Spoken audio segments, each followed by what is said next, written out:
அல்லேலூயா.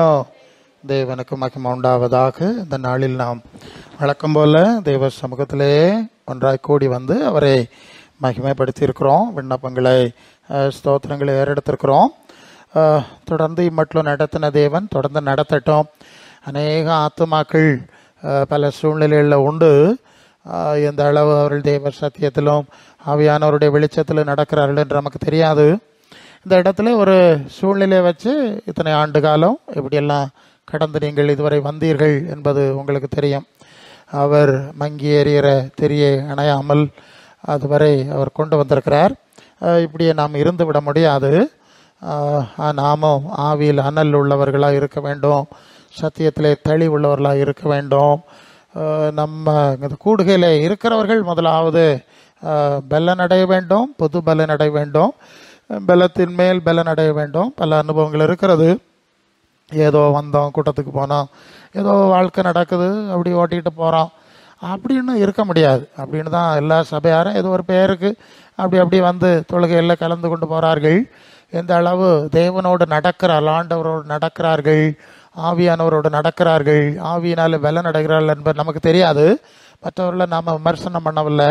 நாமே மற்ற சபைகளுக்கு ஒரு நல்ல மாதிரியாக இருக்கத்தக்கதாய் நாம் நல்ல தீர்மானங்களை எடுத்துக்கொள்வோம். கர்த்தர் தொடர்ந்து நம்மை நடத்தி உங்களை எல்லா விதத்திலும் ஆசீர்வதிக்கும்படி வாழ்த்துகிறேன். அல்லேலூயா. 1 பேதுரு 4ஆம் அதிகாரம் 15ஆம் வசனத்தில் போவோம். 1 பேதுரு 4:15 வாசிங்க. 1 பேதுரு, ஆதலால் உங்களில் ஒருவனும் கொலைபாதகனாவது, திருடனாயாவது, பொல்லாங்கு செய்கிறவனாவது, அந்நிய காரியங்களில் தலையிட்டு கொண்டவனாயாவது, பாடுபடுகிறவனாயும் இருக்கக்கூடாது. போதும், அந்நிய காரியங்களில் தலையிட்டு கொண்டவர்களாக இருக்கக்கூடாது. இங்கே நான் பேச வேண்டும் என்ற சூழ்நிலை ஏற்பட்ட போது எனக்கு ஆவியானவர் கொடுத்த வசனம் இதுதான். அந்த அந்நிய காரியம் என்ற அடிப்படையில் அந்த வசனம் முன்னால் வந்தது. நான் மற்ற வசனங்களையும் பார்த்தேன். அப்போ அந்நிய காரியங்கள் என்று ஒரு விஷயம் இருக்கிறது. நமக்கு தேவையில்லாத, அவசியமில்லாத, முக்கியமில்லாத அந்நிய காரியங்கள் என்று நாம் இதை விளங்கி கொள்ள முடியும். இன்னும் ஒரு வசனத்தோடு பார்க்கலாம். அது 1 பேதுரு 2:11. 1 பேதுரு 2:11 சொல்லுது, பிரியமானவர்களே, அந்நியர்களும் பரதேசிகளுமாய் இருக்கிற நீங்கள் ஆத்மாவுக்கு விரோதமாய் மாம்ச இச்சைகளை விட்டு விலகி, சரி போதும். இப்போ அங்கே புரிந்து கொள்ள வேண்டிய விஷயம், நாம் இங்கே அந்நியரும் பரதேசிகளுமாய் இருக்கிறோம். உண்மைதானா? இங்கே இருக்க போகிறோமா? இங்கே இருக்க போகிறதில்ல. நிலையான நகரம் நமக்கு இங்கே இல்லை என்று தெளிவாக நாம் எபிரேயரில் வாசிக்கிறோம். நமக்கு தெரிஞ்சது தான். இது இப்போ வசனம் சொல்லி தான் தெரியணும்னு அவசியம் இல்லை. நிலையான காரியம் ஒன்றும் இங்கே இல்லைங்கிறது எல்லாருக்கும் தெரிஞ்ச விஷயம்தான். ஆனால் எல்லாரும் அதை தெரிஞ்சாலும் அந்த நிலையில்லாத காரியங்களுக்காக ராப்பகலாய் ஓடி தலைகீழாய் பிரயாசப்பட்டு கொண்டே இருக்கிறார்கள். ஒருவேளை அப்படி கடினமாக பிரயாசப்பட்டால் அந்த நிலையில்லாத காரியத்தை அப்படியே நிலையாக வைத்து கொள்ள முடியும் என்று அவர்கள் எண்ணுகிறார்களா, நம்புகிறார்களா என்று நமக்கு தெரியாது. ஆமாம், அப்படி ஒரு போராட்டம் இருக்குது. நான் மனுஷனை கவனித்து பார்க்குறேன்.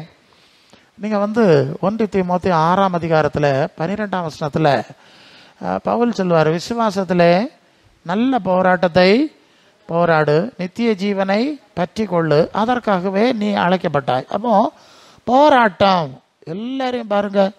இந்த உயிரை பாதுகாக்கணும், இந்த உடலை பாதுகாக்கணும், இந்த உலக வாழ்க்கையை பாதுகாக்கணும், இந்த உலகத்தை பாதுகாக்கணும். எவ்வளவு போராட்டம்! அப்படியே போராடி எல்லாவற்றையும் இழந்து போகிறார்கள். அவ்வளோதான் முடிவு. நமக்கு நல்லா தெரியும். ஒரு வேகம், ஒரு எதுக்கு இப்படி ஓடுகிறீர்கள்னு நாம் பலர் சிந்திக்கிறது கிடையாது. அப்படியே ஓடி முடித்து விடுகிறார்கள். ஆனால் இங்கே நாம் பார்க்குறோம், இந்த உலகத்திலே நாம் அந்நியர்களாக இருக்கிறோம். எவ்வளோ ஓடினாலும், எவ்வளோ பிரயாசப்பட்டாலும், போராடினாலும் இது நமக்குரியது அல்ல. அப்போ அந்நியர், பரதேசி. கொஞ்ச நாளைக்கு நாம் இங்கே இருக்கிறோம். நீங்கள் அதை எபிரேயர் 11ஆம் அதிகாரத்தில் ஆபிரகாமை குறித்து என்ன வாசிக்கிறோம் தெரியுமா? அவன் ஆபிரகாம் என்ன செஞ்சானா, அவன் தான் போகும் இடம் இன்னதென்று அறியாமல் 11ஆம் அதிகாரத்தில் எபிரேயரில் பாருங்க, புறப்பட்டு போனான். அது 11 எத்தனை 8 9. விசுவாசத்தினாலே வாக்குத்தத்தம் பண்ணப்பட்ட தேசத்திலே பரதேசியை போல சஞ்சரித்து வாக்குத்தத்தத்துக்கு உடன் சுதந்திரராகிய ஈசாக்கோடும் யாக்கோபோடும் கூடாரங்களிலே வாசம் பண்ணிட்டான். ஏனெனில் தேவன் தாமே கட்டி உண்டாக்கின அஸ்திமரமுள்ள நகரத்துக்கு அவன் காத்திருந்தான். சரி, இப்போ அவன் அந்நியரும் பரதேசிகளும் அந்நியர்களை போல கூடாரங்களிலே, அப்படின்னா ஒரு இடத்துல கூடாரம் போடுவார்கள், திருப்பி அடுத்து இன்னொரு இடத்துக்கு மாற்றுவார்கள், அப்படி வாசம் பண்ணினா. ஏன்னா அவன் நிலையான பரலோகத்துக்கு காத்திருந்தான் என்று அந்த பகுதியில் நாம் விளங்கி கொள்கிறோம். அப்போ நாம் எல்லாருமே பரதேசி தான். அது அவங்க ஏற்றுக்கொள்ளுவார்களா நினைவில் கொள்ளுகிறார்களா நமக்கு தெரியாது. ஆனால் எல்லாரும் அதை சிந்திக்கலை. நமக்கு ஒரு நிச்சயத்தை ஆண்டவர் தந்தபடினாலே நிலையான நகரம் நமக்கு இனி வருகிறது. பிதாவின் வீடு, புதிய சரீரம், புதிய வாசஸ்தலம் எல்லாம் தருகிறாருங்கிற ஒரு தெளிவான ஒரு வாக்கு தத்தத்தை தேவன் நமக்கு தந்திருக்கிறபடினாலே, இயேசுவின் மூலம் தந்திருக்கிறபடினாலே நாம் அதை உறுதியாய் பற்றி கொண்டிருக்கிறோம். நாம் இயேசுவை எதற்கு முக்கியப்படுத்துகிறோம்? இயேசுவை ஏற்றுக்கொண்டாலும் கஷ்டங்கள் இருக்குது, துன்பங்கள் இருக்குது, நெருக்கங்கள் இருக்குது, பாடுகள் இருக்குது இல்லையா? தேவ பிள்ளைகள் பரிசுத்தவான்கள் எல்லாம் இரத்த சாட்சிகளாய் மரித்திருக்கார்கள், குறைவை எல்லாம் அனுபவித்தார்கள் என்றெல்லாம் நாம் சூழ்நிலைகளை பார்க்க தான் செய்யும். ஸோ இதெல்லாம் அடைஞ்சு அவங்க அப்படி போனாலும் அவங்க ஏன் இந்த நாமத்துக்கு, இந்த சுவிசேஷத்துக்கு உறுதியாய் வைராக்கியமாக எதற்கு நின்றார்கள் என்று சொன்னால், ஏதோ உலகத்தில் உள்ள சில நன்மைகள் கிடைக்கும் என்பதற்காக அல்ல. இந்த நாட்களில் அப்படி அநேகர் அப்படி தான் வருவார்கள், 3 மாதத்துக்கு ஒருக்கா மாறிக்கொண்டே இருக்கிறார்கள் என்று நான் செய்தி சொல்லியிருக்கேன். சரி, அப்படி இருக்கிறார்கள், அவர்கள் அப்படி இருக்கட்டும், அது நமக்கு என்ன செய்ய முடியும்? ஆனால் தேவன் தம்முடைய பிள்ளைகளை நித்திய ஜீவனுக்கு தகுதி அடையும்படி நம்மை அழைத்து அந்த பாதையில் கொண்டு போகிறதுனால நாம் வேற ஒன்றுமே சிந்திக்கிறதில்ல. நமக்கு சிந்திக்க என்ன இருக்குது?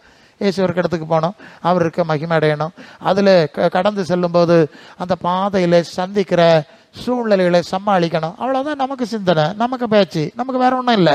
நமக்கு தேவன் அந்த தெளிவை தந்திருக்கிறார். சரி, ஆக நாம் இந்த காரியத்துக்கு அப்பாற்பட்ட அந்நிய காரியங்களில் தலையிட்டு கொள்ளக்கூடாது. அல்ல, இது விசுவாசிகள் கவனிக்க வேண்டிய விஷயம். அது 1 தீமோத்தேயு 6ஆம் அதிகாரத்தில் 8 9 போதுமென்ற மனதுடனே கூடிய 6ல் இருந்து இல்லையா, 6 தானா, தேவ பக்தியை மிகுந்த ஆதாயம் ஒன்றும் கொண்டு வரையலை, கொண்டு போகலை, கொண்டு போவதில் நிச்சயம், உண்ண ஒடுக்கம் உண்டாயிருந்தால் போதுமென்று இருந்துருவோம். பத்தியலா, இந்த மாதிரி ஓடிக்கிட்டு இருக்கிற ஆளுகள் அவர்கள் சோதனையில் விழுகிறார்கள், கண்ணிகளில் சிக்கிறார்கள், கேட்டிலும் அமல் மதிகேடு சேதமான பல பேராசையெல்லாம் விழுகிறார்கள். அப்புறம் பண ஆசை எல்லா தீமைக்கும் வேற இருக்கிறது. சிலர் இதை இச்சித்து பரலோக விசுவாசத்தை விட்டு வழுவி வேதனைகளால் குத்தி கொண்டிருக்கிறார்கள். அடுத்த வசனம், தேவ மனுஷனே இதெல்லாம் விட்டு ஓடு. இப்படி ஓடிட்டு நடக்கிற ஆளுகளை போல நீ ஓடாத, அவைகளை தள்ளி விட்டு அவர்களை விட்டு ஓடி நீதியையும் தேவ பக்தியும் விசுவாசத்தையும் அன்பையும் பொறுமையும் சாந்த குணத்தையும் அடையும்படி நாடு. விசுவாசத்தில் நல்ல போராட்டத்தை போராடு. அப்போ நல்ல போராட்டம்னு சொன்னால் அழியாத நித்தியத்துக்குரியவர்களுக்காய் போராடுகிறது தான் நல்ல போராட்டம். மற்றது நல்ல போராட்டம் அல்ல, அதை தேவன் நமக்கு கற்றுக் கொடுக்கிறார். பல சந்தர்ப்பத்தில் நான் சமீபத்தில் இந்த ஆசீர்வாத பிரசங்கிகள் உலகத்தில் உன்னை உயர கொண்டு போவார், உச்ச அணியில் வைப்பார், எல்லாம் பல கவர்ச்சியாக பேசாவே இல்லையா, அவங்க மேடையில் பேசும்போது நல்லா இருக்குது. இப்போ அந்த மாதிரி ரொம்ப பேசி ரொம்ப ஆட்டம் போட்ட ஆளுவெல்லாம் பல சிக்கலில் மாட்டி இருக்கிறதெல்லாம் செய்திகளை பார்த்துட்ருக்கோம் இல்லையா. அப்படி இப்படி அங்கே உயர உன்னதத்துக்கு பறக்கிறது மாதிரி பறந்து அது எங்கெங்கேயோ சிக்கி இருக்கிறார்கள்னா கேள்விப்படுகிறோம். அது பிசாசினால வருதா, மனுஷன் நல்ல வருதா, அது நமக்கு இன்னும் முடிவெடுக்கலை. ஆனால் ஒரு காரியத்தை நான் கடந்த நாட்களில் உணர்ந்தது உண்டு, அதை அப்படியே நான் சொல்லணும். அதாவது நம்முடைய ஆண்டவர் இயேசு, அது கடந்த நாளில் நான் வேற எங்கேயோ ஒரு சூழ்நிலையில் நான் பேசினேன், அதை சொன்னேன். ஒரு கர்த்தருடைய பந்தி சூழலில் நான் பிரசங்கிக்க வேண்டிய சூழல் இருந்தது. அப்போ நான் சொன்னேன், இயேசுவின் சரீரத்தோடு ரத்தத்தோடு ஐக்கியப்படலாம்னு தான் நீங்கள் வந்திருக்குறியே, அப்படி தானே அர்த்தம். அவிய நினைக்கிது கொஞ்சம் ரொட்டியை வாங்கணும், ஜெபம் பண்ணணும், இயேசுக்கு மாம்சம் ஆயிரும், கொஞ்சம் திராட்சை ரசம் ஜெபம் பண்ணணும், ரத்தம் ஆயிரும், இதை குடிச்சிட்டா தின்னுட்டா இயேசுவோடு என்ன செஞ்சிடலாமா, ஐக்கியம் ஆயிடலாமா? அப்போ ரொம்ப ஈஸி தான் இல்லையா? கொஞ்சம் ரொட்டியும் திராட்சை பழச்சாரம் உண்டுன்னா ஓகே, ஆண்டவரோட ஐக்கியமாகலாம். இதுதான் கத்தோலிக்க சபையிலிருந்து தொடங்கி இங்கே பெந்தகோஸ்து சபை வரைக்கும் பல ரீதியில் நடக்கிறதான ஒரு காரியம். இப்போ நான் சொன்னேன், அப்படியெல்லாம் நீங்கள் ஐக்கியமாக முடியாது. நீங்கள் ஐக்கியமாகுது ஆண்டவரோட ஐக்கியமாகணும்னா ஆண்டவர் சொன்னார், அது யோவான் 15:10, நீங்கள் நான் என் பிதாவின் கட்டளைகளை கைக்கொண்டு அவருடைய அன்பிலை நிலைத்திருக்கிறது போல என்னுடைய கற்பனைகளை கைக்கொண்டிருந்தால் சரி. அப்போ இயேசுவிலே நாம் ஐக்கியப்படணும்னா என்ன செய்யணும்? அவருடைய கட்டளைகளை கைக்கொண்டு, அவருடைய அன்புன்னா ஐக்கியம், அதை தான் சொல்லியிருக்கு. அவருடைய ஐக்கியம், அந்த ஐக்கியத்திலே நிலைச்சிருக்கணும். சும்மா ரொட்டி தின்னுட்டு இந்த மாதிரிலாம் தின்னு யாரும் ஐக்கியமாக முடியாது. அது ஒரு தனி விஷயம், அதை நம்ம பார்க்கலாம். அது விஷயம் சொல்கிறேன் உங்களுக்கு. முதல் விஷயம் நீங்கள் புரிய வேண்டியது, இயேசுவின் வார்த்தையில் நடந்தால் மட்டுமே நாம் ஆண்டவரோடு ஐக்கியப்பட முடியும். அது முதலாவது விஷயம். ரெண்டாவது, ரோமர் 8:9, கிறிஸ்துவின் ஆவி இல்லாதவன் அவருடையவன் அல்ல. அப்போ இயேசு கிறிஸ்துவுக்குள்ள என்ன ஆவி இருந்ததோ அந்த ஆவியும் அந்த தூய ஆவியின் அனுபவம் இல்லாதவர்கள் இயேசுவோடு ஐக்கியப்பட முடியாது. சரிதானே? பிலிப்பியர் 2:5 சொல்லுது, கிறிஸ்து இயேசுடைய சிந்தையே உங்களிலும் இருக்க கடவுது. அப்போது இயேசுவின் வசனத்தில் அனுபவம் இல்லை, இயேசுக்குள்ளே இருந்த ஆவி நமக்குள்ளே இல்லை, இயேசுவின் சிந்தை இல்லை, இயேசுவின் மாதிரி இல்லை. 1 யோவான் 2:6 அவருக்குள் நிலைத்திருக்கிறேன் என்று சொல்லுகிறவன் அவர் நடந்தபடியே தானும் நடக்க வேண்டும். அப்போ நல்லா கவனிச்சலாம், இயேசுடைய வசனத்திலே நடக்குது, கீழ்ப்படியதும் கிடையாது, நடக்குதும் கிடையாது. அவர் காட்டின மாதிரியில் நடக்குது கிடையாது. அவருக்குள்ளே இருந்த ஆவியும் அந்த ஆவியின் அனுபவம் சிந்தையும் கிடையாது. பிறகு ஒரு ரொட்டியை வாங்கி வச்சு திராட்சை பழ ஜூஸையும் கலந்து வச்சு எப்படி ஆகும் இயேசுவோட ஐக்கியமாகுது? உங்களுக்கு ஏதாவது ஐடியா இருக்கா? இயேசுவோட ஐக்கியமாகணும், அதுக்காக இதை செய்யாவலாம், அப்படியாக போதனை கொண்டு போகிறாங்க. அப்போ நான் சொன்னேன், அப்படியெல்லாம் நீங்கள் ஐக்கியப்பட முடியாது. சும்மா ஒரு ரொட்டியும் இது கத்தோலிக்கர்லேருந்து இதை தான் செஞ்சுக்கிட்டு தாங்களே ஏமாற்றிக்கிட்டு இருக்காங்க. அப்படி ஐக்கியப்படுவதை பற்றி இங்கே சொல்லலை. இந்த அனுபவங்கள் எல்லாம் நடந்தால் தான் நீங்கள் இயேசுவோடு ஐக்கியப்பட முடியும். அது 1 யோவான் 1:3 எங்களுடைய ஐக்கியம் பிதாவோடும் அவருடைய குமாரனாக இயேசுவோடும் இருக்கிறது. அப்போது மற்ற 7:21 பரலோகத்தில் இருக்க பிதாவின் சித்தப்படி செய்கிறவன் தான் பரலோகத்துக்கு வருவான்னு சொன்னால், அப்போ பிதாவின் சித்தம் செய்யாதவங்க எப்படி இயேசுவோடு ஐக்கியப்பட முடியாது இல்லையா? யோசித்து பார்த்தீங்களா? இது இப்போ சபையில் இருக்கக்கூடிய அது மூட நம்பிக்கைன்னு தான் சொல்ல வேண்டியிருக்கு. மற்றவங்களும் இது மாதிரி தான் சில காரியத்தை செய்ய மாதிரி ஆயிடுது. ஆனால் இந்த கர்த்தருடைய பந்தி என்று சொல்லுகிறது அது வித்தியாசமான ஒரு அனுபவம். அப்போ இயேசுவின் வசனங்களை உபதேசங்களை நாம் கடைபிடித்து அப்படியே சீடர்களாக மாறி அடுத்ததான் இயேசுவின் சிலுவை பலியை நாம் தியானிக்கிறோம். அதுதான் ஒரு முக்கியமான ஒரு விஷயம். இயேசுவின் சிலுவை பலியை அவர் நமக்காய் பலியானதை நாம் அங்கே தியானிக்கிறோம். அதே நேரம் அந்த வசனம் எப்படி சொல்லுகிறது, நாம் பிற்கிற அப்பம் அவருடைய சரீரத்தின் ஐக்கியமாக இருக்கிறதல்லவா? அது 2 கொரிந்தியர் 10 அது ஒரு முக்கியமான வசனம் இல்லையா? படிங்க. நாம் பிற்கிற அப்போ அவருடைய சரீரத்தின் ஐக்கியமாக இருக்கிறதல்லவா?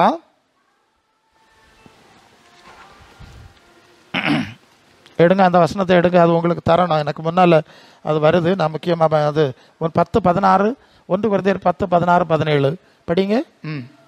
1 கொரிந்தியர் 10, நாம் ஆசீர்வதிக்கிற பாத்திரம் கிறிஸ்துவனுடைய இரத்தத்தின் ஐக்கியமாக இருக்கிறதல்லவா? பிற்கிற அப்போ கிறிஸ்துவனுடைய சரீரத்தின் ஐக்கியமாக இருக்கிறதில்ல. போதும். அப்போ நல்ல கவனிங்க, இங்கே ஒரு உண்மையை நான் சொல்லணும். நாம் கர்த்தருடைய பந்தி செய்தி இடையில் வந்ததுனால ஒரு சின்ன விளக்கம். அப்பத்தை எடுத்து ஸ்தோத்திரம் பண்ணி அதை பிட்டு, இது உங்களுக்காய் கொடுக்கப்படுகிற என்னுடைய சரீரம்னு ஆண்டவர் கொடுத்தார். திராட்சை சாறை எடுத்து விதமாய் கொடுத்தார், இரத்தமாக இருக்கிறதுன்னு கொடுத்தார் என்ற அடிப்படையில் தான் அந்த விசுவாசம் வந்திருக்கிறது. ஆனால் இங்கே நீங்கள் கவனிக்க வேண்டிய ஒரு முக்கியமான விஷயத்தை உங்களுக்கு நான் சொல்லுகிறேன். முதலாவது கொஞ்சம் ஆழமான விஷயம், பொதுவாக மற்றவங்க சொல்லாது அவங்களுக்கு சொல்லணும். முதலாவது, பழைய ஏற்பாட்டு நியாய பிரமாணத்தில் எந்த மாம்சம் புசிக்கலாம், எந்த மாம்சங்கள் புசிக்கப்படக்கூடாதுன்னு ஒரு பட்டியல் இருக்கு இல்லையா? அந்த பட்டியலில் மனித மாம்சம், நர மாம்சம் புசிக்கலாம்னு இருக்கா? இருக்காது. சரிதானே? மனித மாம்சம் புசிக்க கூடாது, அது தடை செய்யப்பட்ட ஒன்று. அதனால தான் அது புசிக்கக்கூடிய பட்டியலில் கிடையாது. அப்போ இயேசுவின் சரீரத்தையே நான் சாப்பிடுகிறேன் என்கிற ஒரு விசுவாசத்துக்குள்ள வந்தா அங்கே ஒரு பிரமாணம் மீறுதல் வரும். நான் சொல்லித்தர்றேன் உங்களுக்கு. அங்கே ஒரு பிரமாணம் மீறுதல் வரும். நியாய பிரமாணத்திலே மனுஷ மாம்சம் சாப்பிடப்படாதுன்னு சொன்னால் இவர் தேவகுமாரன், ஓகே, அவருடைய மாம்சமாய் புசிக்கிறேன்னு சொன்னால் அங்கே ஒரு பிரமாணம் மீறுதல் வரும். இன்னொரு காரியம், பழைய ஏற்பாட்டில் ரத்தம் புசிக்கக்கூடாது. சரிதானே? உங்களுக்கு தெரியுமா? ரத்தம் புசிக்கிறவன் அறுப்புண்டு போவான், இல்லையா? ஜனத்தில் இராதபடி அறுப்புண்டு போவான்னு இருக்கிறது. நீங்கள் புதிய ஏற்பாட்டில் வரும்போதும் இந்த அப்போஸ்தலர்கள் புதிய ஏற்பாட்டு சபையை எப்படி நடத்த வேண்டும் என்கிற நிருபம் எழுதும்போது நெருக்குண்டு செத்தது, விக்கிரகங்களுக்கு படைக்கப்பட்டது, இரத்தத்திற்கும் வேசித்தனத்திற்கும் விலகி இருக்க வேண்டும் என்று நாங்கள் கட்டளையிடுகிறோம் அப்படின்னு சொன்னாங்க. சரிதானே? அதில் வரும், இரத்தத்திற்கும் விலகி இருக்க வேண்டும் என்று நாங்கள் கட்டளையிடுகிறோம் என்று சொல்லி ஒரு குறிப்பை அவர்கள் எருசலேம், அது 15வது அதிகாரம் பக்கத்தில் வரும், அதை பாருங்க. அந்த அது 20, 15, 20 தானே? 20லையும் இருக்கு. 20ல் விக்கிரகங்களுக்கு படைத்த அசுசியானவைகளுக்கு, வேசித்தனத்திற்கு, நெருக்குண்டு செத்ததற்கு, இரத்தத்திற்கும் அவர்களுக்கும் நெருக்குண்டு செத்ததற்கும் இரத்தத்திற்கும் விலகி இருக்கும்படி அவர்களுக்கு நாம் எழுத வேண்டும் என்று தீர்மானிக்கிறோம், இல்லையா? அதை தான் 28லேயும் இருக்குது, அதே விஷயம்தான். அப்போ அதில் இரத்தத்துக்கு விலகி இருக்கணும். அந்த வார்த்தையை நீங்கள் புரியணும். அது பெந்தெகோஸ்தே சபைகளுக்கு அந்த அறிவு குறைவு. ஒன்று, மனித மாம்சம் புசிக்கப்படாது. அப்படி ஒரு விசுவாசம் இருந்தால் அது பிரமாணம் மீறுதல், நியாய பிரமாணத்தை மீறுவதாகிவிடும். இயேசு சொன்னார், நியாய பிரமாணத்தை ஆனாலும் தீர்க்கதரிசனாலும் அழிக்கிறதுக்கு நான் வரல, இல்லையா? அதை பூர்ணப்படுத்த வந்தேன். ஒன்று. அப்போ ரத்தம் புசிக்கப்படாது. அப்போ இயேசுவின் ரத்தத்தை நாம் குடிக்கிறோம் என்கிற ஒரு விசுவாசம் வந்தா பிரமாணம் மீறுதல் வருமா வராதா? எஸ், வரும். அது முக்கியமான சிக்கல். அதனால தான் அவங்க என்ன செஞ்சாங்கன்னா, இந்த புதிய ஏற்பாட்டு ஆதி திருச்சபை அனுபவத்தில் பார்க்கும்போது அந்த ரசத்தையும் அந்த அப்பத்தையும் நீங்கள் 1 கொரிந்தியர் 11ஆம் அதிகாரத்தில் 2 கொரிந்தியர் 11ஆம் அதிகாரத்தில் வரும்போது அந்த கர்த்தருடைய பந்தியை குறித்து நாம் வாசிக்கிறோம், இல்லையா? வாசிக்கும்போது இந்த அப்பத்தில் புசித்து இந்த பாத்திரத்தில் பானம் பண்ணும் போதெல்லாம், சரியா? 1 கொரிந்தியர் 11ஆம் அதிகாரத்தில் 26, ஆகையால் நீங்கள் இந்த 26 இந்த அப்பத்தை எதை புசித்து, அப்பத்தை புசித்து, அதான் வார்த்தை, அப்பத்தை புசித்து பாத்திரத்தில் பானம் பண்ணும் பொழுதெல்லாம் கர்த்தர் வருமளவும் அவருடைய மரணத்தை தெரிவிக்கிறீர்கள். நல்லது. இந்த வார்த்தை என்ன சொல்கிறாங்க? இயேசுவின் ரத்தத்தை குடிக்கிறீங்கள் நேரடியாக சொல்லி இருக்க மாட்டாங்க. அதான் முக்கியம். இயேசுவின் ரத்தத்தை குடித்து இயேசுவின் மாம்சத்தை புசித்துன்னு அந்த வார்த்தையை அவங்க அங்கே பயன்படுத்தலை. அதுதான் ரொம்ப முக்கியம். நீங்கள் அப்பத்தை தான் புசிக்கிறீர்கள், திராட்சை ரசத்தை தான் பானம் பண்ணுகிறீர்கள், கர்த்தர் வருமளவும் மரணத்தை தெரிவிக்கிறீர்கள். ஹல்லேலூயா. அப்போ இங்கே என்ன புரிகிறோம்? பிரமாண மீறுதல் வராமல் அதை பார்க்கணும். ஆனால் இன்னொரு விஷயம் இருக்கிறது. அந்த வசனத்தை நான் முதல்ல சொன்னேன், இல்லையா? 1 கொரிந்தியர் 10, 16, 17 நாம் பிட்கிற அப்பம் 10, 16 பாத்திரம் கிறிஸ்துவனுடைய ரத்தத்தின் ஐக்கியமாக இருக்கிறது அல்லவா? நாம் பிட்கிற அப்பம் கிறிஸ்துவனுடைய சரீரத்தின் ஐக்கியமாக இருக்கிறது அல்லவா? அந்த பார்த்தீங்களா? ஒரே அப்பத்தில் நாம் எல்லாரும் பங்கு பெறுகிறவர்கள் ஆனபடினாலே அநேகரான நாமும் ஒரே அப்பமும் ஒரே சரி போதும், சரி. பார்த்தீங்களா? ஒரே அப்பத்தில் பங்கு பெறுகிறீர்கள். மீண்டும் அந்த வார்த்தை, ஏன்னா வேற வார்த்தைகள் பயன்படுத்தினா பிரமாணம் மீறுதல் வரும், பயன்படுத்தவில்லை. ஆனால் இங்கே கவனிக்க வேண்டிய விஷயம், அந்த 16ஆம் வசனத்தில் அந்த பாத்திரம் அல்லது அந்த பாத்திரத்தில் இருக்கிற ரசமும் இரத்தத்தோடு ஐக்கியமாகிறது. அதாவது ஒரு தொடர்பில் இருக்குது, சரிதானே? ஒரு இணைப்பில் இருக்கிறது. அப்பம் கிறிஸ்துவின் சரீரத்தோடு எப்படி இருக்கிறது? ஒரு இணைப்பில் இருக்கிறது. இதுதான் முக்கியம். அப்பந்தான் ரசம்தான், அது நமக்கு தெரியும், ஒன்றும் மாறலை. நம்ம பயன்படுத்துறது தான் நமக்கு தெரியும். அதுக்கு ஜெபம் பண்ணுக்கு முன்னால் எப்படி இருந்தோ ஜெபம் பண்ணுக்கு பரவம் அப்படி தான் இருக்குது. ஆனால் இங்கே ஒரு நுட்பம் இருக்குது. இந்த அப்பமும் ரசமும் இயேசுவின் சரீரத்தோடும் இரத்தத்தோடும் ஒரு ஐக்கியத்தில் ஒரு தொடர்பில் இருக்கிறது இருக்க வேண்டும். புரிஞ்சிட்டிங்க இல்லையா? இவ்வளவுதான் மேக்சிமம். ஏன்னா பல சர்ச்சையான வசனங்கள் எல்லாம் வரும். அதெல்லாவற்றையும் ஒழுங்குபடுத்தி தான் நாங்கள் உபதேசங்களை சொல்லணும். நீங்கள் ரத்தம்னு சொல்லிட்டா அப்போ அந்த வசனம் எல்லாம் முரண்படும் இல்லையா? சொன்னா இல்லையா? அதுவும் முரண்படப்படாது. அதனால தான் நான் ரொம்ப நுட்பமாக தான் இதை பார்ப்பேன். சரி, ஆனால் நாம் ஆசீர்வதிக்கும் போது அது இயேசுவின் சரீரத்தோடும் ரத்தத்தோடும் ஒரு தொடர்பில், ஒரு ஐக்கியத்தில் வருகிறது. அது என்ன ஐக்கியம்?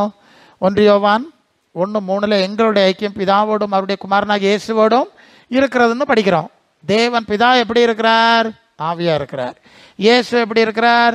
ரூபத்தில் இருக்கிறார். தேவதூதரோட மேலா இருக்கிறார். நாம் அவரோட ஐக்கியத்தில் இருக்கிறோம். நாம் வேறு, அவர் வேறு தான். ஆனால் என்ன, ஒரு உறவில் ஒரு ஐக்கியத்தில் இருக்கிறான் இல்லையா? இது மாதிரி தான் ஒரு ஐக்கியத்தில் வருகிறது. அது எப்படி ஐக்கியத்தில் வர்றது உங்களுக்கு அதை சொல்லணும். ஏன்னா நமக்கு ஒரு பிரச்சனை இருக்குது, கவனிக்கிறீங்களா? நமக்கு மத்தியில் நிறைய சபை இருக்குது. இப்போ சிஎஸ்எஸ் சபை இருக்குது. அந்த சபையில் குருவானர் என்ன சொல்லுகிறார்? அவர் அப்பத்தை எடுத்து ஸ்தோத்திரம் பண்ணி இதே முறையில் இது இயேசுவின் சரீரமாய் மாறிவிட்டது என்றோ அல்லது இயேசுவின் ரத்தமாய் மாறிவிட்டது என்றோ அவர் சொல்லிடுறார். எல்லாம் சாப்பிடுங்க, இயேசுவோட நீங்கள் ஐக்கியம் ஆயிட்டீங்க அப்படின்னு முடிவெடுக்கிறாங்க. கத்தோலிக்க சபையிலையும் ஒவ்வொரு திருப்பலியிலையும் இது தான் செய்கிறாங்க, அப்படி தானே? பெந்தகோஸ்து சபையிலையும் இதுதான் செய்கிறாங்க. இப்போ ஒரு கேள்வி உண்டாகுது. அப்போ யார் வேணாலும் கொஞ்சம் ரொட்டியை வாங்கி ரசத்தை வாங்கி ஜெபம் பண்ணி கொடுத்து அவங்களெல்லாம் இயேசுவோட ஐக்கியப்படுத்தி விட முடியுமா?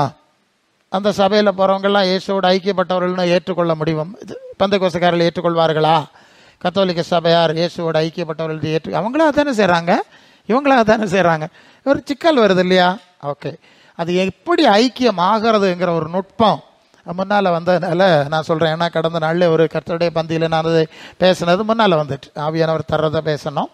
இது எப்படி ஐக்கியம் ஆகிறது என்பதற்கு ஒரு அடிப்படை உண்டு, நீங்கள் தெரிந்து வைத்துக் கொள்ள வேண்டும்.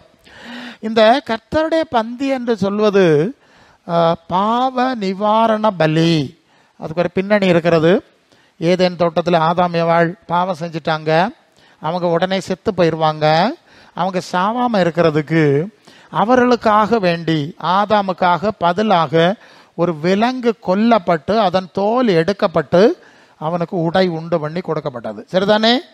அப்போ ஆதாம் செத்து போயிடுவான், அவனை தடுத்து நிறுத்தணும், அதுக்கு ஒரு பலி. அடுத்தது ஏவா செத்து போயிடுவா. ஏவா செத்து போயிடாம பாதுகாக்கணும்னு என்ன செய்யணும்? அவளுக்கு பதிலாய் ஒரு விலங்கை கொண்டு தோலை எடுத்து அதான் தோல் உடைகளை உண்டு பண்ணி உடுத்தினார் என்று சொல்லி நாம ஆதியாகமம் 3:18 ஆமாம், அவர்களுக்கு உடுக்கும்படி தேவன் அவர்களுக்கு என்ன உடை உண்டு பண்ணி உடுத்தினார்? தோல் உடைகளை உண்டு பண்ணி உடுத்தினார் என்று சொல்லி அந்த பகுதியை நாம் பார்க்குறோம். அதனுடைய பொருள் என்ன? 3:16 இல்லையே, 21 என்ன உடை? தோல் உடை. சரியா? அப்போ அதுக்கு பொருள் என்னது? அவர்களுக்காக ஆளுக்கு ஒரு விலங்கு கொல்லப்பட்டு பாவ நிவாரண பலி செலுத்தப்பட்டது என்பதுதான் அதனுடைய அடிப்படை. இந்த அடிப்படையில் தான் தொடர்ந்து நோவா, ஆபிரகாம், யாக்கோபு, ஈசாக்கு எல்லாருமே இந்த மாதிரியே தான் பலி செலுத்தினார்கள் என்ற விஷயங்கள் இருக்கிறது. சரி, அதை தொடர்ந்து தான் எகிப்திலிருந்து ஜனங்களை கர்த்தர் வழி நடத்தும் போது அவர்களுக்காக ஒரு ஆடு அடிக்கப்பட வேண்டும், அதனுடைய மாம்சம் புசிக்கப்பட வேண்டும், ரத்தம் நல்லை காசில் தெளிக்கப்படணும்னு ஒரு முறை இருக்கு இல்லையா? பஸ்கா உங்களுக்கு தெரியுமே, பஸ்கா அடிக்கப்பட்டது. ஓகே, இதெல்லாம் இந்த அடிப்படை. இதை தான் பிறகு பாவ நிவாரண பலி என்று தேவன் மோசையின் மூலம் கட்டளையிட்டார். அதை லேவியர் ராகமத்திலே நாம் படிக்கும்போது அந்த பாவ நிவாரண பலியினுடைய ஒரு பாவ நிவாரண பலி அது இங்கே இருக்கிறது. 17 லேவியர் 17:11 மாம்சத்தின் உயிர் ரத்தத்தில் இருக்கிறது. அப்போ ரத்தம் சிந்தணும், ரத்தம் சிந்து இல்லாமல் பாவ மன்னிப்பு உண்டாகாது. அப்புறம் லேவியர் ராகமத்திலே நீங்கள் தொடர்ந்து அந்த அதாவது லேவியர் எங்கே படிக்கிறோன்னா என்ன 1ஆம் அதிகாரம் 4ஆம் வசனத்திலே தானே அங்கேருந்து வரும்போது அந்த பலி விலங்கை கொண்டு வந்து தலையில் கையை வச்சு அந்த அதுக்கு பாவத்தை எல்லாம் அந்த விலங்குக்கு சாட்டி விட்டு அதை தேவ சந்நிதியில் என்ன செய்யணும்? கொல்ல வேண்டும். ரத்தத்தை வடிச்செடுக்கணும். வடிச்செடுத்துட்டு அதனுடைய உடலை பாவ நிவாரண பலியாய் அந்த பலி மேடையில் சர்வ அங்க தகன பலியாக என்ன செஞ்சிடணுமா? அதை தகனித்து போட வேணும். சரியா? அது 4ஆம் அதிகாரமா? ஆமாம்மா, 4ஆம் அதிகாரம். லேவியர் 4 அதிகாரம் 1ஆம் வசனத்திலிருந்து படிக்கிறோம். சரியா? அங்கே இருக்கிறது. நல்ல கவனிங்க. ஆதாம் ஏவாளுடைய பாவத்துக்காய் ஆளுக்கு ஒரு விலங்கு கொல்லப்பட்டது. அதில் அடிப்படையில் பாவ நிவாரண பலி நடந்து இப்போ அது பாவ நிவாரண பலி எப்படி செய்யப்பட வேண்டும்ங்கிறது சொல்லப்பட்டு அந்த திட்டம் ஏற்பாடு பண்ணப்படுகிறது. அதன் பிறகு இந்த விலங்கு பலியை முழுமைப்படுத்துவதற்காக இயேசுவை தேவன் பலியாக்கினார் ங்கிறது அது தானியேல் 9ஆம் அதிகாரத்தில் மகா பரிசுத்தம் உள்ளவரை அபிஷேகம் பண்ணணும், அவர் மேசியா, அவர் கொல்லப்பட வேண்டும்லாம் சொல்லி தீர்க்கதரிசனம் சொல்லி அதை நிறைவேற்றி ஆகிவிட்டது. இப்போ இயேசுவின் சிலுவை பலியை நாம் நினைவு கூறக்கூடிய சூழ்நிலைக்கு நாம் வந்திருக்கிறோம். இப்போ என்ன பிரச்சனை? நம்முடைய பிரச்சனை என்னவென்று சொன்னால், நல்ல கவனிங்க, இப்போ தான் முக்கியமான ஒரு இடத்தை சொல்லுகிறேன். எப்படி இயேசுவின் சரீரம் அல்லது அந்த அப்பமும் அந்த பாத்திரம் ரசமும் இயேசுவின் சரீரத்தோடும் இரத்தத்தோடும் ஒரு தொடர்புக்குள்ளே வருகிறது என்பதை தான் நம்ம இப்போ சிந்திக்க போகிறோம். அது எப்படின்னு அதுக்கு தான் ஒரு பழைய ஏற்பாட்டில் ஒரு சம்பவம் சொல்லணும். லேவியர் 9:24 முதலாவது இந்த பாவ நிவாரண பலியை செலுத்தும்படி கர்த்தர் கட்டளையிட்டார். கட்டளையிட்ட போது நடந்த ஒரு விஷயம், இது ரொம்ப முக்கியமாக நீங்கள் மனசில் வைங்க. பாவ நிவாரண பலியை ஆரோன் அவன் செய்யணும். முதலாவது பலி செலுத்தி அங்கே ஆசரிப்பு கூடாரத்தில் செலுத்தும் போது ஒரு காரியம் நடந்தது. அந்த பலியை செலுத்தி அந்த பலி விலங்கினுடைய மாம்சத்தை பலி மேடையில் வைத்தபோது என்ன நடந்தது? கர்த்தருடைய சந்நிதியிலிருந்து, லேவியர் 9:24, கர்த்தருடைய சந்நிதியிலிருந்து அக்கினி புறப்பட்டு சர்வாங்க தகன பலியை கொழுப்பையும் எரித்து விட்டது. அதை கண்டபோது மோங்கபுர விழுந்தார். நல்ல கவனிங்க. பாவ நிவாரண பலி தான் இயேசுவின் சிலுவை பலி. அதை நினைவு கூறுகிறது தான் கர்த்தருடைய பந்தி. சரிதானே? என்னை நினைவு கூறும்படி இதை செய்யுங்கள். இயேசுவின் சிலுவை பலியை நினைவு கூறுகிறோம். அப்போது இந்த பாவ நிவாரண பலி செலுத்தின போது நடக்க வேண்டிய ஒரு காரியம் இருந்தது. அது என்னன்னு சொன்னால், பரலோகத்திலிருந்து அக்கினி வந்து அந்த பலியை என்ன செய்து விட்டது? எரித்து விட்டது. பரலோகத்திலிருந்து வந்த அக்கினி, நல்ல கவனம், இந்த வார்த்தை தான் நமக்கு தேவை. முதலாவது பலி செலுத்தப்பட்ட போது பரலோகத்திலிருந்து அக்கினி வந்து இறங்கிதான் அந்த பலியை எரித்து விட்டது. இது மாதிரி ஒரு சம்பவத்தை 1 ராஜாக்கள் 18ஆம் அதிகாரம் 38ஆம் வசனத்திலே நாம் பார்க்கிறோம் இல்லையா? அந்த எலியா பலி செலுத்தின போது வானத்திலிருந்து அக்கினி இறங்கி பட்சித்தது நமக்கு தெரியும். பரலோகத்திலிருந்து அக்கினி இறங்கி பலியை பட்சிக்க வேண்டும். அப்பதான் பலி தேவனால் அங்கீகரிக்கப்படுகிறது. அல்லேலூயா. இதுதான் விஷயம். இப்போ அந்த அக்கினி இறங்கிச்சது. பிறகு நீங்கள் லேவியர் 6:13 வந்தீங்கன்னா, இந்த பலிபீடத்தின் மேல் அக்கினி எப்போதும் எரிந்து கொண்டு இருக்கணும், அவிஞ்சு போகக்கூடாது அப்படின்னு எழுதியிருக்கு. சரியா? அதுக்கு பொருள் என்ன தெரியுமா? பரலோகத்திலேருந்து அக்கினி இறங்கியாச்சு, இந்த கட்டை அதில் இருந்து எல்லாத்தையுமே எரிச்சாச்சு. எரிச்ச பிறகு என்ன இருக்கும்? அந்த கனல் கங்கு இருக்கும். சரிதானே? கனல் கங்கு. இந்த கனல் கங்கை அணையாமல் பாதுகாக்க வேண்டும். அல்லேலூயா. அந்த கங்கை அது வேறு மெத்தட் இருக்குது, தொடர்ந்து பாதுகாக்கணும். எப்போதெல்லாம் இந்த ஆசரிப்பு கூடாரத்துக்குள்ள அது தூப அந்த குத்து வழக்க கொளுத்துதானாலும் சரிதான், தூப மேடையில் ஆமாம் அதுக்கு அக்கினி பயன்படுத்துறதுனாலும் சரிதான், தூப கலசத்தில் பயன்படுத்துறதுனாலும் சரிதான், அந்த பாவ நிவாரண பலியை கொளுத்துவதற்கு பயன்படுத்துகிற அக்கினி எல்லாமே பரலோகத்திலிருந்து அங்கே இறங்கி பாதுகாப்பாக வச்சிருப்பாவ இல்லையா? அந்த அக்கினினால தான் எரிக்கணும். இல்லையா? நல்ல ஒரு அடிப்படையை புரிஞ்சிருங்க. இதுதான் பலியை தேவன் அங்கீகரிக்கிற முறை. அதே அடிப்படையில் தான் எபிரேயர் 9ஆம் அதிகாரம் 14ஆம் வசனத்தில், எபிரேயர் 9:14, நித்திய ஆவியினாலே தம்மை தாமே பழுதற்ற பலியாக தேவனுக்கு ஒப்பு கொடுத்த கிறிஸ்துவனுடைய ரத்தம் என்று வாசிக்கிறோம். சரி, அப்போ இயேசுவின் சிலுவை பலி நித்திய தேவ ஆவியினாலே அங்கீகரிக்கப்பட்டது. சரிதானே? பழைய ஏற்பாட்டு பலி பரலோகத்திலிருந்து வந்த அக்கினியினாலே எரிக்கப்பட்டது. புதிய ஏற்பாட்டு பலி இயேசுவின் சிலுவை பலி பரிசுத்த ஆவியினாலே அங்கீகரிக்கப்பட்டது. இது விளங்கிட்டீங்களா? இப்போ நாம் கர்த்தருடைய பந்தியை ஆசரிக்கிறதுக்கு வர்றோம். அப்போ இயேசுவின் சிலுவை பலியை நினைவு கூறதான் நம்ம வர்றோம். சரிதானே? அப்போ இங்கே பலி மாம்சத்துக்கு பதிலாய் அப்பத்தையும் ரத்தத்துக்கு பதிலாய் திராட்சை ரசத்தையும் வச்சிருக்கு. இப்போ என்ன நடக்கணும்னா, நீங்கள் நல்லா கவனிங்க. பரலோகத்திலிருந்து அன்று அக்கினி பலியை எரித்தது போல, இயேசுவின் சிலுவை பலியை அங்கீகரித்தது போல, இந்த அப்பத்தையும் ரசத்தையும் பரலோக அக்கினி என்ன செய்யணும்? இயேசுவின் சரீரத்தோட ரத்தத்தோடும் ஐக்கியப்படுத்தணும். புரிஞ்சுதான் நான் சொல்லுது? அப்போதான் ஐக்கியம் ஆகும், தொடர்பு, கனெக்ஷன் இல்லையா? அங்கே இருந்துள்ள இதுவும் பரலோகமாக இணைக்கப்படணுமா? இப்போ புரிஞ்சா உங்களுக்கு? அப்போ பரிசுத்த ஆவியினுடைய பரலோகத்திலிருந்து வந்த பரிசுத்த ஆவியின் அபிஷேகம் பெற்ற ஆசாரியன் என்ற ஊழியக்காரர்களால் நடத்தப்படுகிற கர்த்தருடைய பந்தியில் இருக்கக்கூடிய அப்பமும் ரசமும் மட்டுமே இயேசுவின் சரீரத்தோடு இரத்தத்தோடும் ஐக்கியப்படும். சரிதானே? சரிதானே?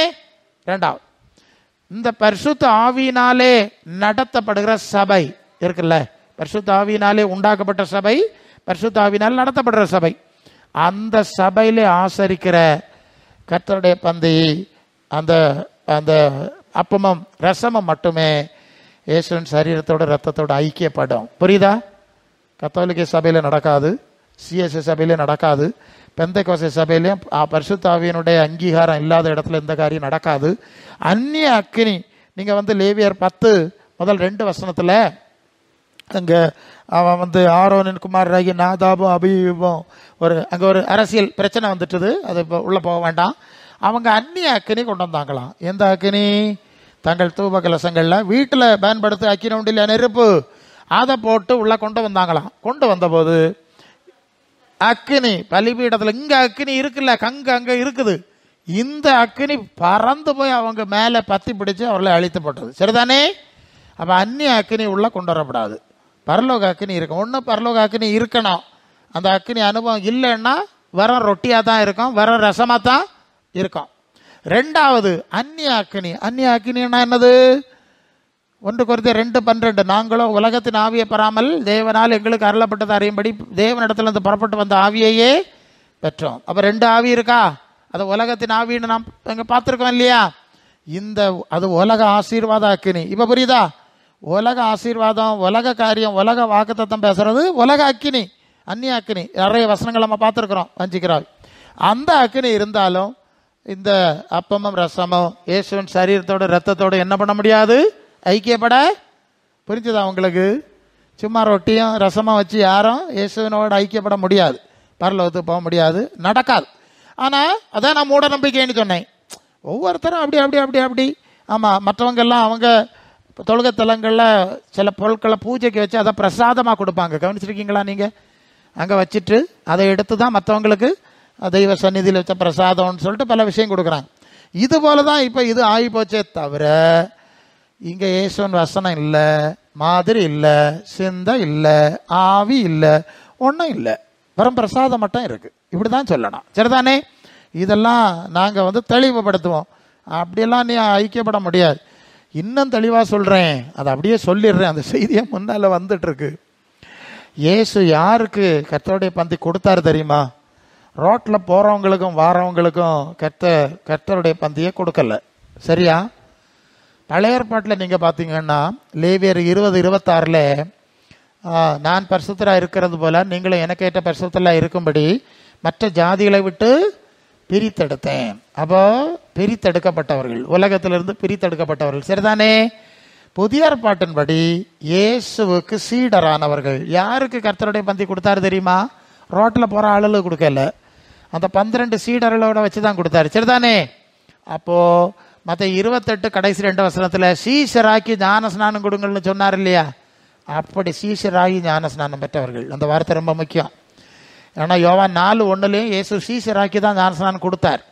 சீஷராகி ஞான ஸ்நானம் பெற்றவர்கள் மட்டும், அல்லது சீஷத்துவத்தின் அனுபவத்துக்குள்ளே வந்தவர்களுக்கு மட்டும்தான் இதை கொடுக்கணும், மற்ற ஆளுகளுக்கு கொடுக்கப்படாது. அது ஒரு தனி பிரிவு, சும்மா போகிறவர்களுக்கு கொடுக்க முடியாது. ரெண்டாவது, சீஷன் ஆகியிருந்தாலும் சீஷனுக்குரிய தகுதியோடு இருக்கணும். எப்படி இருக்கணும்?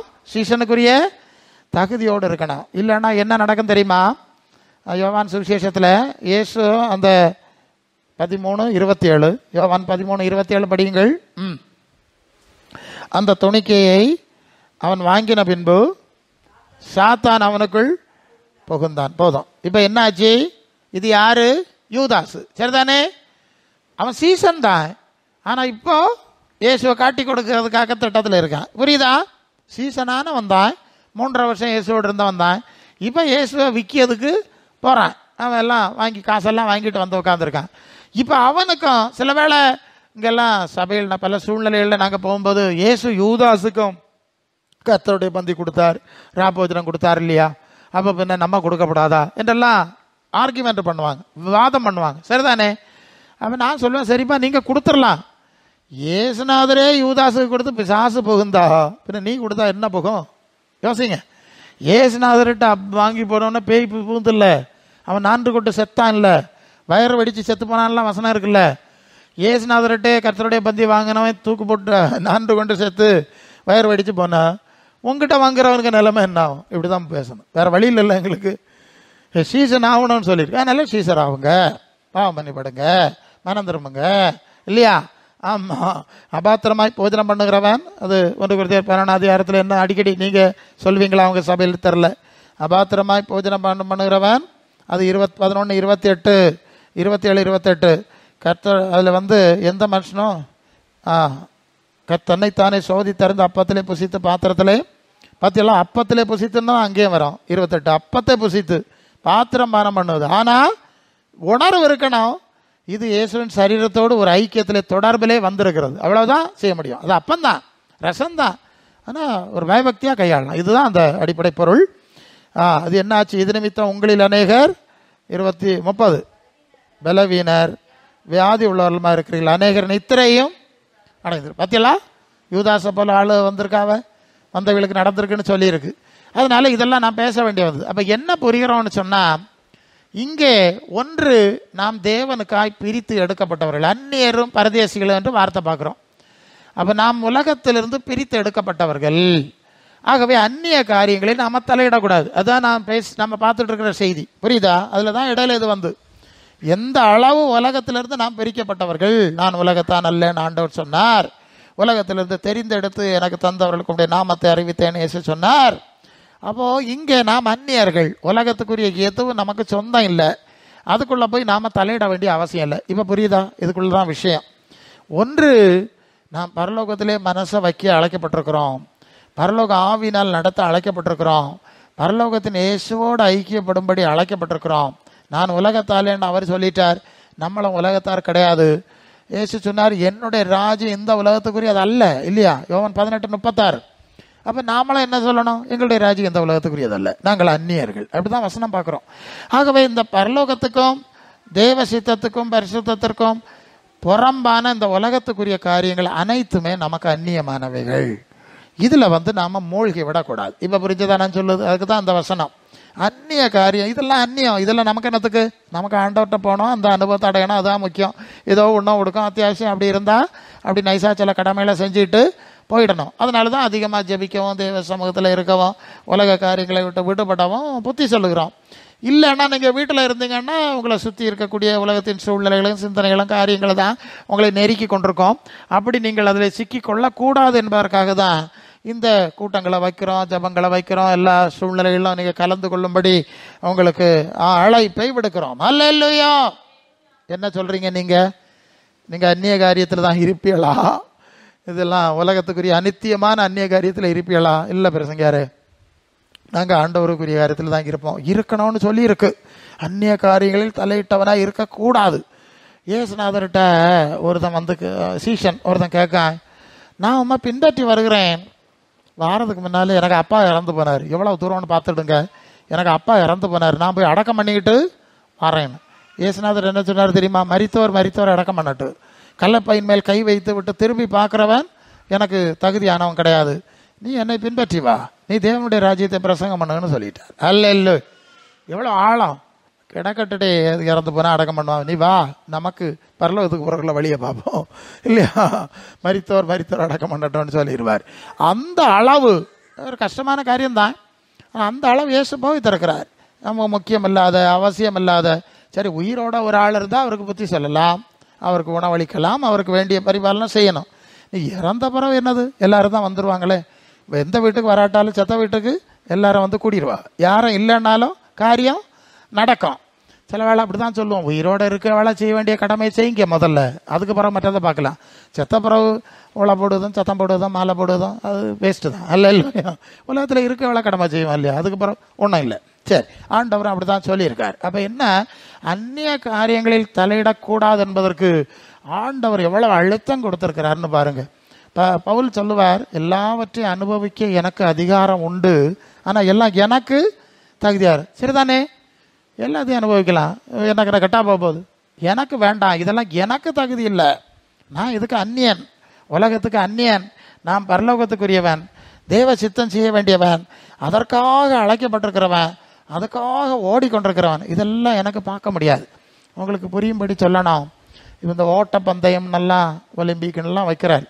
அந்த ஓட்டப்பந்தயத்தில் ஓடுகிறவர்கள் தாங்கள் ஓடுகிறதுலே கவனமாக இருப்பார், தாங்கள் அடைய வேண்டிய லெக்கிலே கவனமாக இருப்பார். ஃபஸ்ட்டாக போய் சேரணுமே என்கிறதுல தான் கவனமாக இருப்பாங்களே தவிர, இங்கே கிடந்து சுற்றி இருந்த ஆளுகள்லாம் சத்தம் போடுவாங்க இல்லையா, அது ஒன்றும் அவன் கவனிக்க போகிறது கிடையாது. அவனுக்கு லெக்கு நான் ஃபஸ்ட்டாக ஓடி வரணும், அவ்வளவுதான் இல்லையா. உலகத்தில் உள்ள காரியங்களை அடைகிறதுக்கு ஓடுறவங்க அப்படி தானே ஓடுறாங்க. அப்படின்னு சொன்னால் அழிவுக்குரிய உலகத்துக்குரிய காரியங்களுக்கு ஓடுகிறவர்களுக்கு இவ்வளவு கவனம் இல்லையா. உடற்பயிற்சி, இதை தான் சாப்பிடணும், அதை தான் சாப்பிடக்கூடாது, இந்த மாதிரி உடற்பயிற்சி செய்யணும் அப்படின்லாம் எவ்வளவோ வாழ்க்கை முழுதும் அதிலேயே கழித்து, அது எதுக்கு கப்பு வாங்கணும், கப்பு வாங்க காப்பி குடிச்ச முடியாது, ஒன்றும் முடியாது. சரி, அப்படிப்பட்ட கப்பு, ஓட்ட கப்பு, இதை வாங்கி கொண்டு வைக்கணும், நான் சொல்லியிருக்கேன். அதுக்கு ஓடுகாவ. அப்போ நம்ம பரலோக நித்திய ஜீவனுக்காக ஓடும்போது இந்த அந்நிய காரியங்களை எப்படி தலையிடுது, ஒரு கேள்வி இருக்கு இல்லையா. அப்போ அந்நிய காரியங்களை தலையிடாமல் எப்போதும் பரலோக சிந்தை, பரிசுத்த சிந்தை, ஆவியானவரின் சிந்தை. அதனால தான் அது கொலோசியர் 3:1-2 கிறிஸ்து தேவனுடைய வலது பார்சத்திற்கு மேலானவைகளை தேடுங்கள், பூமிக்குரியவளை அல்ல, மேலானவைகளையே தேடுங்கள், மனசு அங்கே வையுங்கள். ஆமாம், உன்னதங்களில் அவரோடு கூட உட்காரும்படி செய்தார் என்று சொல்லி எபேசியர் 2:7 படிக்கிறோம். மனசு அங்கேயே ஆயிட்டுது. அந்த அளவு ஒரு நிலைமையை தேவன் நம்மிடத்தில் எதிர்பார்க்கிறார். நமக்கு அந்த எண்ணம் வரணும், சிந்தை வரணும். முதலாவது நமக்குள்ளே வரணும். நமக்குள்ளே வந்த பிறகுதான் பல வேளை நான் முடிக்கணும், ஆதாயம் செய்யணும், அது செய்யணும், இது செய்யணும், எல்லாருக்கும் ஆசை. நம்ம ஆத்மாவே இன்னும் பரலோகத்தில் வைக்கலையே, இன்னும் ஆதாயப்படையிலையே, அப்புறம் எப்படி மற்றவர்களை ஆதாயப்படுத்துறது இல்லையா. முதல்ல நம்ம ஆதாயப்படணும், நாம் பெல்லப்படணும். அது பேதுரு விட்டு அப்படி தான் சொன்னார், நீ குணப்பட்ட பின்பு உன் சகோதரரையும் ஸ்திரப்படுத்து. அப்போ நமக்கு இன்னும் எத்தனையோ குணம் உண்டாக வேண்டியிருக்கு. வரிய கணக்காக சபைகளுக்கு வந்தாலும் ஏதோ அந்த சபைகளுக்கு போதனைகளும் போக்க இப்போ அப்படி தான் இருக்குது. நான் யாரையும் குறை சொல்லலை, நான் எல்லாம் சுற்றி வரவேன். உப்பு சப்பு இல்லாமல் ஒரு பொழுதுபோக்கு தான் நடத்திட்டு இருக்காங்களே தவிர இந்த ஆவிக்குரிய ஜீவனை அவர்கள் கொடுக்கலை, அதில் கவனம் செலுத்தலை. இது போய் எப்போ பரலோகம் இப்போ யாருக்கு வேணும் பிரசங்க, யார் பின்ன என்ன வேணும், மலர் வளையம் வேணுமா அவங்களுக்கு, ஜீவகிரீடம் வேண்டாமா, இப்படியே பிரசங்க மாதிரி கேட்டிருக்காங்க. பரலோக ராஜ்யம் இப்போ யாருக்கு வேணும் பிரசங்க, ஒருத்தருக்கும் வேண்டாம். அதனால நாங்களாம் என்ன செஞ்சோம், ஜனங்களுக்கு வேண்டியதை கொடுத்தா தான் வரப்போறாங்க, அப்படியே வேண்டாத கொடுத்தா எப்படி கொடுத்து வருவாங்க, இப்படி ஒரு பிரச்சனை ஆயிட்டு. அதனால நாங்களும் பார்த்தோம், ஒன்றை பூமியில் அங்கே கொண்டு போவார், இங்கே கொண்டு போவார்னு போட்டால் ஆள் நிறைய கூடிச்சு. ஆள் நிறைய கூடி கடைசியில் அது எங்கேயோ போய் முடியுது. உலகத்தில் நம்ம பார்த்துட்டு இருக்கிறோம். சரி, ஒரு காரியத்தை முடிக்கணும். சில சந்தர்ப்பத்தில் நான் பல சூழ்நிலையில் ஊழிய சூழ்நிலைக்கு செல்லும்போது இந்த ஜனங்கள் எப்படி கண்ணியில் மாட்டுறாங்கன்னு சொல்கிறேன். இந்த பிரசங்க மாதிரி நீ வாலாக இருக்க மாட்டாய், தலையாக இருப்பாய், அப்படி இருப்பாயெல்லாம் சொல்லி சொல்லி எனக்கு முகநூலில் கூட சில நண்பர்கள் சொன்னாங்க, நம்ம தமிழ்நாட்டில் ஒரு அண்ணன் உன்னை உயர்த்துவார், அங்கே கொண்டு போவார், இங்கே கொண்டு போவார், இன்றைக்கே தருவேன், இப்பொழுதே தருவேன், ஆசீர்வாதம் தருவேன் வழங்குவார். அந்த அமைப்பை சேர்ந்தவர் இவர். அந்த அண்ணன் சொல்லுவது கேட்டு இவர் என்ன செய்தார், சில தொழில்களெல்லாம் தொடங்கினார். தொடங்கி அப்படியே திறக்க வேண்டிய நேரம் வரும்போது கொரோனா வந்துட்டு, என்ன வந்துட்டு, கொரோனா எல்லாம் போட்டி போட்டு தொழிலெலாம் நஷ்டம் ஆகி ஒன்றும் செய்ய முடியாமல் ஆகி எல்லாம் தலைகளாக மாறி போச்சு. அவருக்கு பயங்கர கோபம். இந்த ஆள் ஆசீர்வதிப்பேன்னு வாக்குத்தத்தை அட்டா அனுப்புனதுனால தானே நான் தொழில் ஆரம்பித்தேன். நீ மேலாக இருப்பாய், வாலாக இருக்க மாட்டாய், தலையாக இருப்பாய்னு சொன்னவருக்கு கொரோனா வரணும்னு ஏன் வெளிப்படையில் கொள்ளாமா, கொரோனா வருது இப்போ தொடங்காத, எப்படி இருக்குது புறம் பார்க்கலாம், இப்படி ஏமாந்துருக்காவ. ஒரு சின்ன வீட்டை கட்டிட்டு குடியிருந்திருக்க பார்த்தோம். இவர் எல்லா ஜாதியில் பார்ப்ப மேலா வைப்பான்னு சொல்லி பெரிய அஸ்திவாரம் போட்டு, ஆமாம் லட்சக்கணக்கில் கடன் வாங்கி இப்போ சமாதானமாக உறங்க வழியில் கடன் எங்கே அதை கட்டுவது, கர்த்தர் தருவார்னா நாங்கள் என்ன இல்லாமல் வரோம்னு நினச்சா எல்லாம் அடைஞ்சு போச்சு. இப்போ சோம் பண்ணுங்க. ஒரு ஆள் சொன்னார், அவர் அந்த அண்ணன்ட்ட போகிறவர், அங்கே போய் அவருக்கு அங்கே அந்த வண்டியெல்லாம் வாங்கி கொடுத்துருக்காராம், அந்த பெரிய டெம்போ டிராவலர் ஊழியத்துக்கு. அவர் சொல்லார், எத்தனை 70 லாரியா, 70 டாரஸ் லாரி, டாரஸ் இந்த பெரிய லாரி ஓடுது இல்லையா, அவருக்கு இந்த 4 வழி சாலை வேலை செய்யும்போது கான்ட்ராக்ட் அவருக்கு கிடச்சிதான். அவ்வளவு லாரி எனக்கு ஓடிக்கிட்டு இருந்து எல்லாம் போச்சு. ஒன்றும் இல்லாமல் சொத்தெல்லாம் விற்று வீட்டையும் அடமானம் வச்சுக்கிட்டு ஒழிச்சு ஓடுறதுக்கு ரெடியாக இருக்கோம். கொள்ளாமா, வீட்டுக்கு நான் நேரடியாக போனேனால சொல்லு. அவர் ஒரு சிஎஸ்ஐ சர்ச்சில் செக்ரட்டரி, அவர் சொல்லார், பாருங்க இப்படி போய் இப்படி ஓஹோன்னு இருந்து எப்படி போச்சுன்னு தெரியலை. எல்லாம் போய் எல்லா இதுவும் வீட்டையும் விற்றுக்கிட்டு நாங்கள் ஒழிச்சு அடுக்க ரெடியாக இருக்கோம், பிரசங்கியாரே ஜோம் பண்ண வாருங்கன்னு சொல்லி நாங்கள் 2 ஊழியக்காரர் போனோம். இந்த ஆசீர்வாத பிரசங்கிகளும் எங்கேயாவது போய் சிக்குவான். அதுக்கு பின்னால் போகிற ஆளுகளும் சிக்கிக்கிட்டு ஒரு சின்ன வீட்டை கட்டியிருந்தா பேசாமல் கடன் இல்லாமல் இருந்திருக்கலாமா, இருந்து கர்த்தர் தரும்போது செஞ்சுருக்கு. அதனால் தயவு செய்து இந்த மாதிரி அந்நிய காரியங்களில் சிக்கப்படாதுங்கிறதுக்கு ஆவியானவர் சொல்லுகிறார். நமக்கு பரலோகத்துக்கு போனோம், ஆண்டவர் இடத்துக்கு போனோம், உண்ண ஒடுக்கம் இருந்தால் போதும், ஏதோ அத்தியாவசியமான இருந்தால் போதும். வேற நமக்கு என்னத்தை கொண்டு வந்தோம், என்னத்தை கொண்டு போக போகிறோம்? கொண்டு போகிறது ஆமாம் கர்த்தர்கள் மரிக்கிறவர்கள் பாக்கியவான்கள், அவருடைய கிரியைகள் அவருடனே கூட போ. அதை மட்டும் நம்ம பார்த்துக்கிட்டு பரலோகத்தில் பொக்கிஷத்துக்குரிய பார்த்துட்டு போனால் போறாதா? தயவு செய்து அந்நிய காரியத்தில் சிக்காதுங்க. இந்த மாதிரி மூட நம்பிக்கைன்னு தான் சொல்லணும். சும்மா தண்ணியில் முங்கிட்டா போகிறோம். ரொட்டியும் நான் சொன்னேனே இது மாதிரி வச்சு இயேசுவன் ரத்தம் சரீராக்கி தின்னுருங்க, குறுக்கா போயிடலாம், அப்படி ஒன்றும் போக முடியாது. எல்லாத்துக்கும் அர்த்தம் இருக்குது, எல்லாம் வேண்டிய விஷயங்கள் தான், அதுக்கு ஆழங்கள் இருக்கிறது. அந்த ஆழம் தெரியாமல் பேருக்கு அதான் பேருக்கிற சபை ஆயிடுச்சு. ஆகவே அப்படிப்பட்ட காரியங்களை சிக்காமல் அந்நிய காரியங்களுக்கு இடம் கொடுக்காம ஆண்டவரோடு நிலைத்திருப்போம், வசனத்திலே நிலைத்திருப்போம், ஆவியானவர் நடத்துகிற பாதையிலே நிலைத்திருப்போம். கர்த்தர் நம்மை பாதுகாப்பாய் அவருடைய ராஜ்யத்தில் கொண்டு சேர்க்க வேண்டும். தலையில தாழ்த்துவோமா? அல்லேலூயா. மேட்ச் கொஞ்சம் ஒரு நிமிஷம் ஒப்பு கொடுங்க. ஆண்டவரே, நீர் தந்த வார்த்தைகளுக்காய்